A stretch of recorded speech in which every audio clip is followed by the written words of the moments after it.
आज की कहानी सिर्फ एक टीवी शो की नहीं है, बल्कि उस हर महिला की कहानी है जिसने अपनी पूरी जिंदगी दूसरों के लिए जी और खुद को हमेशा पीछे छोड़ दिया। यह कहानी है अनुपमा की, एक ऐसी महिला जिसने अपने हर रिश्ते को पूरी ईमानदारी, मेहनत और समर्पण के साथ निभाया, लेकिन इसके बावजूद भी उसे कभी वह पहचान और सम्मान नहीं मिला जिसकी वह हकदार थी। अनुपमा एक साधारण गृहिणी थी, लेकिन उसकी जिम्मेदारियां किसी भी आम इंसान से कहीं ज्यादा थीं। उसकी हर सुबह बहुत जल्दी शुरू होती थी और उसकी रात बहुत देर से खत्म होती थी। वह घर के हर काम को अपनी जिम्मेदारी समझकर करती थी, चाहे वह खाना बनाना हो, बच्चों की देखभाल हो या पूरे परिवार की जरूरतों को पूरा करना हो। लेकिन सबसे दुखद बात यह थी कि इतने सब कुछ करने के बाद भी उसे कभी वह प्यार या सराहना नहीं मिलती थी जिसकी वह उम्मीद करती थी। धीरे धीरे उसका जीवन ऐसा बन गया जहां वह सबके लिए जरूरी तो थी, लेकिन खुद अपने लिए नहीं थी। घर के लोग उसकी मेहनत को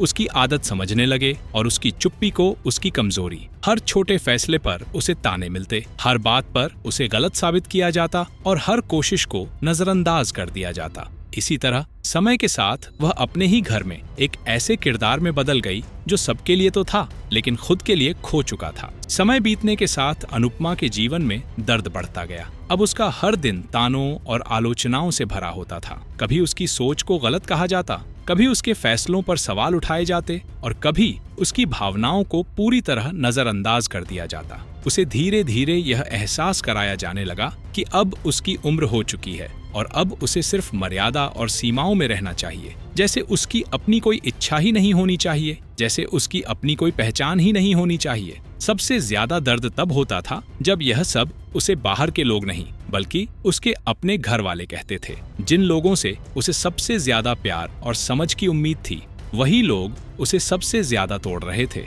धीरे धीरे सोशल मीडिया और समाज भी उसकी जिंदगी का हिस्सा बन गया, जहां उसकी निजी जिंदगी पर टिप्पणियां की जाने लगीं, उसके फैसलों का मजाक उड़ाया जाने लगा और उसे लगातार नीचा दिखाने की कोशिश की जाने लगी। लेकिन इन सब के बीच वह अंदर ही अंदर टूटती जा रही थी और फिर भी हर दिन मुस्कुराकर सब कुछ सहती रही। लेकिन एक दिन ऐसा आता है जब सब कुछ बदल जाता है। वह दिन उसके जीवन का सबसे बड़ा मोड़ बन जाता है। लंबे समय से जो दर्द उसके अंदर दबा हुआ था, वह अब बाहर आने लगता है। वह अब और चुप नहीं रहती। पहली बार वह अपनी आवाज उठाती है और अपने दिल का सारा दर्द सबके सामने रख देती है। वह बताती है कि कैसे उसने अपनी पूरी जिंदगी सिर्फ दूसरों के लिए जी, कैसे उसने अपने सपनों को दफन कर दिया और कैसे उसने खुद को धीरे धीरे खो दिया। उसकी आवाज गुस्से की नहीं होती, बल्कि दर्द, थकान और सच्चाई से भरी होती है। वह रोती नहीं है, बल्कि खुद को फिर से खोज रही होती है। उस पल यह साफ हो जाता है कि अब अनुपमा पहले जैसी नहीं रहेगी। अब उसके अंदर कुछ टूटकर भी एक नई ताकत पैदा हो चुकी होती है। अब अनुपमा धीरे धीरे बदलने लगती है। वह टूटने के बजाय मजबूत होकर खड़ी होती है और पहली बार साफ साफ कह देती है कि अब उसकी जिंदगी का हर फैसला उसका अपना होगा। अब वह सिर्फ माँ, पत्नी या बहू नहीं रहेगी, बल्कि अब वह सिर्फ अनुपमा होगी। वह समझ जाती है कि पूरी जिंदगी दूसरों को खुश करने में खुद को खो देना कोई जीवन नहीं होता। घर में सन्नाटा छा जाता है। लोग हैरान होते हैं कि जो औरत हमेशा चुप रहती थी, आज इतनी बड़ी बात कैसे कह रही है। लेकिन अब वह पीछे हटने को तैयार नहीं होती। उसका यह बदलाव आसान नहीं होता, क्योंकि सबसे बड़ी लड़ाई बाहर वालों से नहीं, बल्कि अपने ही घर वालों से होती है। वही लोग जो उसे हमेशा नियंत्रित करते आए थे, अब उसे फिर से उसी पुराने रूप में देखना चाहते थे। उसे बार बार समझाया जाता है, दबाया जाता है और डराया जाता है कि वह समाज की नजर में गलत रास्ते पर जा रही है। लेकिन अब अनुपमा बदल चुकी होती है।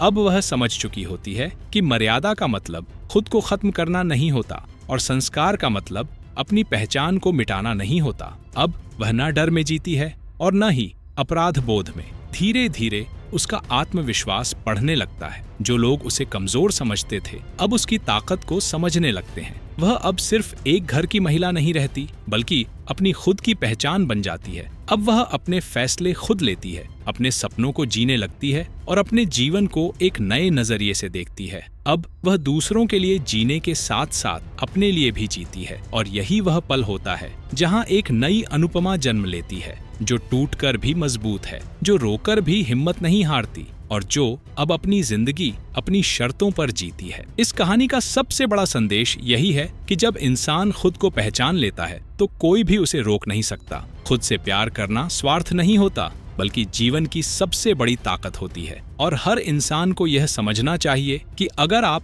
खुद को खोकर किसी और को खुश करते हैं तो वह खुशी कभी पूरी नहीं होती। अनुपमा की कहानी हमें यह सिखाती है कि जिंदगी तब बदलती है जब हम खुद के लिए खड़े होते हैं और जब हम यह समझ लेते हैं कि हमारी अपनी पहचान सबसे जरूरी है।